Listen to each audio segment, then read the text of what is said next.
இளைஞர் யுவதிகள் சாதாரண தொழில்களில் ஈடுபடுவதில் அவர்கள் விருப்பம் குறைவு. கடந்த காலங்களை போன்று விவசாயம் செய்வதிலும் வயல்களிலே ஏனைய வர்த்தகத்தில் ஈடுபடுவதில் ஆர்வம் காட்டுவதில் இன்று அவர்களுக்கு இருக்கின்ற ஆர்வம் எல்லாம் இந்த புதிய தொழில்நுட்பம் தான்.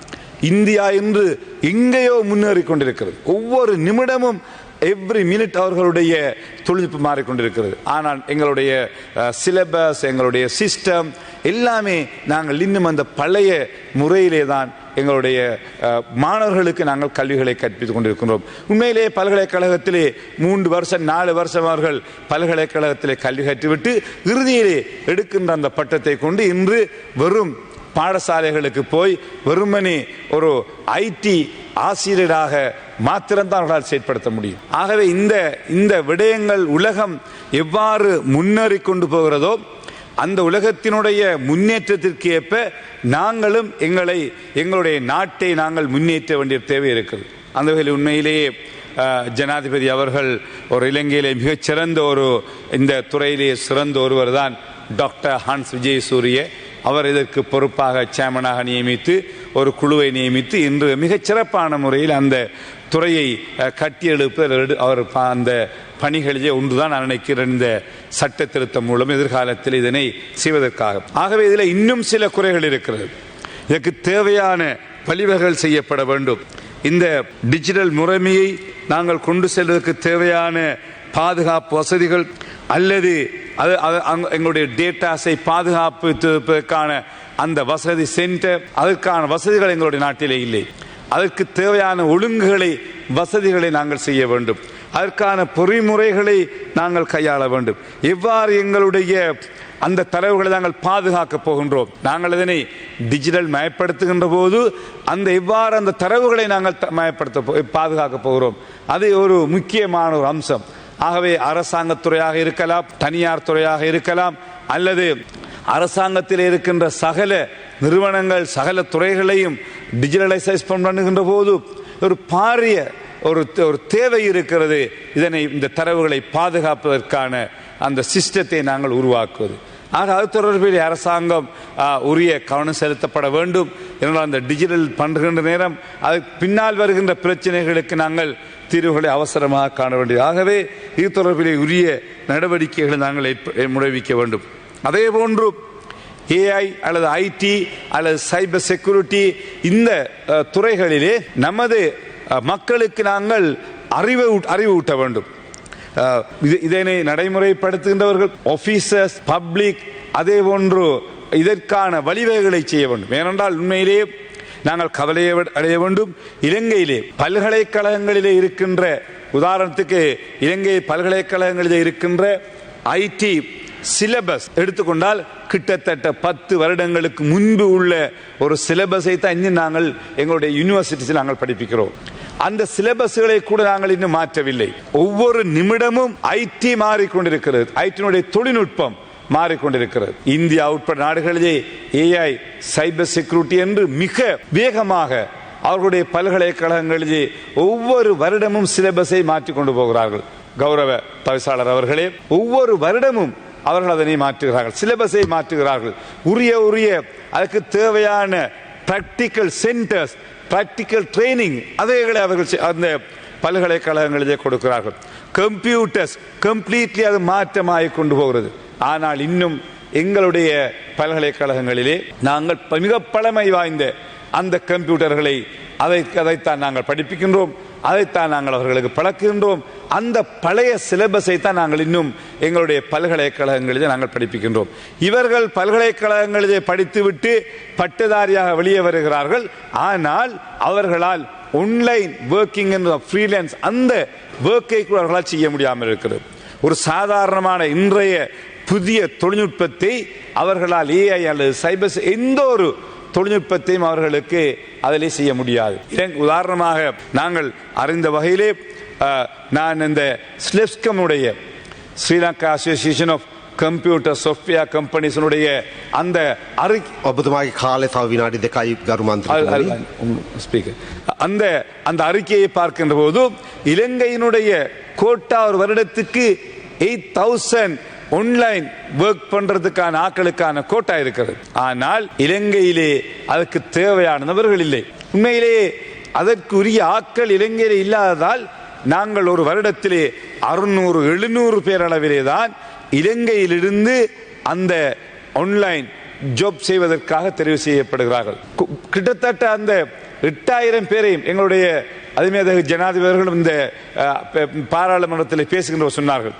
அந்த 8000 பேரையும் இலங்கை அந்த தொழில்நுட்பத்தை நாங்கள் எங்களுடைய இளைஞர்களுக்கு பல்கலைக்கழக மாணவர்களுக்கு பயிற்றுவித்து AI cyber security online working போன்ற தொழில்நுட்ப துறையிலே எங்களுடைய பிள்ளைகளுக்கு நாங்கள் பயிற்சியை கொடுத்து பல்கலைக்கழக பட்டதாரி ஏனைய தனியார் பல்கலைக்கழக அதற்கான பயிற்சிகளை கொடுக்க முடியுமாக இருந்தால் 8000 பேருக்குரிய அந்த கோட்டாவை இலங்கை பெற்றுக்கொள்ள முடியுமாக இருந்தால் கிட்டத்தட்ட ஒரு வருடம் $5 பில்லியன் எங்களுடைய ஃபாரின் எக்ஸ்சேஞ்சாக நாங்கள் பெற முடியும்.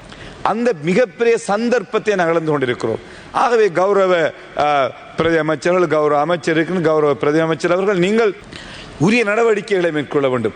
அரசாங்க பல்கலைக்கழகத்தில் உங்களுக்கு இந்த தொழில்நுட்பத்தை பயன்படுத்த முடியாமல் இருந்தால் தனியார் பல்கலைக்கழகங்களோடு நீங்கள் அரசாங்கம் பேச்சுவார்த்தை நடத்தி இந்த பல்கலைக்கழகத்துக்கு தெரிவு செய்யப்படாத A-level படித்த மாணவர்கள் ஊடாக தனியார் பல பல்கலைக்கழகங்களின் ஊடாக நீங்கள் அந்த அவர்கள் ஆன்லைன் ஒர்க்கிங் என்ற அதற்கான தொழில்நுட்பத்தை நாங்கள் கொடுக்க வேண்டும். அதுக்கு தேவையான அறிவை நாங்கள் அவர்களுக்கு போட்ட வேண்டும். அது தொடர்பான நடவடிக்கைகளை அரசாங்கம் மேற்கொள்ள வேண்டும். இந்த டிஜிட்டலைசேஷன் என்கின்ற அந்த மயமாக்கம் என்பது வெறும் ஒரு சின்ன சப்ஜெக்ட் அல்ல. It's not a small subject. ஒரு பாரிய சப்ஜெக்ட். இது எல்லா துறைகளிலுமே பொதுமக்கள், அரசாங்க உத்தியோகத்தர்கள், அரசு நிர்வாகம், நீதிமன்றம், போலீஸ் நிலையம், பாடசாலைகள், பல்கலைக்கழகம் எல்லோரும் ஒன்று சேர வேண்டும். ஒரு பாரிய நாங்கள் எடுத்திருக்கின்ற இந்த டிஜிட்டலைசேஷன் என்பது not a small subject. அதனை செய்வதற்கு எல்லோரும் ஒத்துழைக்க வேண்டும். இதற்காக எல்லோரும் அதற்கான பங்களிப்புகளை செய்ய வேண்டும். ගරු මන්ත්‍රීතුමනි ඔබතුමාට තව විනාඩි 4ක කාලයක් ලැබෙනවා අමතරව. තව තියෙනවා. Okay sir, thank you sir. ஆகவே கௌரவ தவிசாளர்களை உங்களுக்கு நான் நன்றி கூறுகின்றேன். ஆகவே இந்த முயற்சி உண்மையிலேயே ஒரு பாராட்டத்தக்க ஒரு முயற்சி. ஜனாதிபதிகள் கூட தன்னுடைய மூலாசன உரையிலே இந்த சபையிலே உரையாற்றினார்கள். நாங்கள் எங்களுடைய உரிய முறைப்படி எங்களுடைய டிஜிட்டலைசேஷன் அல்லது எங்களுடைய இளைஞர்களுக்கான பயிற்சிகளை கொடுக்க முடியுமாக இருந்தால் $5 பில்லியன் $5 பில்லியன் எவ்ரி அடிஷனல் இன்கமாக எங்களால் ஃபாரின் எக்ஸ்சேஞ்சை கூட்டிக் கொள்ள முடியும். கிடைக்கின்ற ஒரு மிகப்பெரிய வாய்ப்பு. அந்த கோட்டாவிலே 700 பேரை மாத்திரம்தான் நாங்கள் only 700 இந்த நாட்டிலிருந்து ரிக்ரூட் பண்ணப்படுகிறது. பேலன்ஸ் அவ்வளவு இந்தியாவிலிருந்து ரிக்ரூட் பண்ணுகிறார்கள் இந்த சிலெஸ்கோம் அல்லது ஃபாரின் கம்பெனிஸ். அதற்கான முயற்சிகளை நீங்கள் எடுக்க வேண்டும். அரசாங்க பல்கலைக்கழகங்களில் இதனை செய்ய முடியாது. சில நேரங்களில் அதற்கான முதலீடுகள் சில நேரம் கிடையாது. தனியார் பல்கலைக்கழகங்களிலே இதற்கான முயற்சிகளை எடுத்து ஆன்லைனிலே எங்களுடைய இளைஞர்கள் அந்த AI தொழில்நுட்பம், சைபர் செக்யூரிட்டி, ஏனைய துறைகளிலே அவர்களுக்கு நவீன மாடர்ன் சிலபஸ்களை அதற்கு சிலெஸ்கோம் எப்பொழுது ஆயத்தமாக உதவி செய்வதற்கு நான் அவருடைய அறிக்கைகளை பார்த்தபோது அவர்களுடைய ஒத்துழைப்புகளை பெற்று அமெரிக்கன், ஆஸ்திரேலியன், யூரோப்பியன், எங்களுடைய மற்ற ஜப்பானீஸ் கம்பெனிஸ்ல ஒர்க் பண்ணக்கூடிய அந்த ஆன்லைன்ல ஒர்க் பண்ணுவதற்காக நாங்கள் எங்களுடைய மாணவர்களுக்கு அந்த தொழில்நுட்பத்தில் நாங்கள் பயிற்சிகளை வழங்க முடியுமாக இருந்தால் மிகப்பெரிய பொருளாதார மாற்றத்தை அரசாங்கம் மாத்திரமல்ல, அந்த ஃபாரின் எக்ஸ்சேஞ்ச் மாத்திரமல்ல, எங்களுடைய சமூகத்திலே, நாட்டிலே, இளைஞர்கள் மத்தியிலே ஒரு பெரிய மாற்றத்தை கொண்டு வர முடியும். என்றால் இன்று இளைஞர் யுவதிகள் சாதாரண தொழில்களில் ஈடுபடுவதில் அவர்கள் விருப்பம் குறைவு. கடந்த காலங்களை போன்று விவசாயம் செய்வதிலும் வயல்களிலே ஏனைய வர்த்தகத்தில் ஈடுபடுவதில் ஆர்வம் காட்டுவதில் இன்று அவர்களுக்கு இருக்கின்ற ஆர்வம் எல்லாம் இந்த புதிய தொழில்நுட்பம் தான். இந்தியா இன்று எங்கேயோ முன்னேறி கொண்டிருக்கிறது. ஒவ்வொரு நிமிடமும் எவ்ரி மினிட் அவர்களுடைய தொழில்நுட்பம் மாறிக்கொண்டிருக்கிறது. ஆனால் எங்களுடைய சிலபஸ், எங்களுடைய சிஸ்டம் எல்லாமே நாங்கள் இன்னும் அந்த பழைய முறையிலே தான் எங்களுடைய மாணவர்களுக்கு நாங்கள் கல்விகளை கற்பித்துக் கொண்டிருக்கிறோம். உண்மையிலேயே பல்கலைக்கழகத்திலே 3 வருஷம் 4 வருஷம் அவர்கள் பல்கலைக்கழகத்திலே கல்வி கற்றுவிட்டு இறுதியிலே எடுக்கின்ற அந்த பட்டத்தை கொண்டு இன்று வெறும் பாடசாலைகளுக்கு போய் வெறுமனே ஒரு IT ஆசிரியராக மாத்திரம்தான் அவர்களால் செயற்படுத்த முடியும். அதற்கு அப்பால் சென்று இந்த நாட்டினுடைய பொருளாதாரத்தை கட்டி எழுப்பதற்கு பங்களிக்க முடியாத ஒரு நிலையிலே ஒவ்வொரு ஐடி கிராஜுவேட்ஸும் இருக்கிறார்கள். ஆகவே பல்கலைக்கழகம் தொடக்கம் அந்த சிலபஸிலே நாங்கள் மாற்றத்தை கொண்டு வர வேண்டும். கௌரவ அமைச்சர் அதற்கான உரிய நடவடிக்கைகளை மேற்கொள்ள வேண்டும். கல்வி அமைச்சோடு இணைந்து நாங்கள் அறிந்த சில நேரங்களில் அந்த பல்கலைக்கழகங்கள் சிலபஸை மாற்றுவதற்கு யுஜிசிக்கு அனுப்பினால் ஆஃப்டர் 1 இயருக்கு பிறகுதான் அதில் இருக்கிற கேள்விகளுக்கு கூட பதில் அனுப்புகிறார்களாம். அது இப்படி நாங்கள் எல்லோரும் சேர்ந்து அதுக்கு பூரண ஒத்துழைப்பு நாங்கள் தருவதற்கு ஆயத்தமாக இருக்கிறோம். அந்த அடிப்படையிலே நடவடிக்கைகள் எடுத்து உண்மையிலே நான் பாராட்டுகின்றேன். உங்களுடைய அரசாங்கம், ஜனாதிபதி இந்த டிஜிட்டலைசேஷனை கொடுக்கின்ற முக்கியத்துவம் உண்மையிலே பாராட்டத்தக்கது. இது என்றோ இந்த பணிகள் செய்யப்பட்டிருக்க வேண்டும். உண்மையிலே அது நல்ல ஒரு வரவேற்க ஒரு விஷயம். ஆகவே இது வெறும் ஒரு குறிப்பிட்ட ஒரு வட்டத்துக்குட்பட்ட விஷயம் அல்ல, ஒரு பாரிய சப்ஜெக்ட்ஸ். ஆக அதற்காக நீங்கள் எல்லோருடைய ஒத்துழைப்பையும் பெற்று அதனை நீங்கள் வளப்படுத்த வேண்டும் என்று இதில் இருக்கிற குறைகளையும் அவற்றை நிவர்த்திப்பதற்கு நடவடிக்கைகளை மேற்கொள்ள வேண்டும் என்று கேட்டு நன்றி விடைபெறுகிறேன். நன்றி.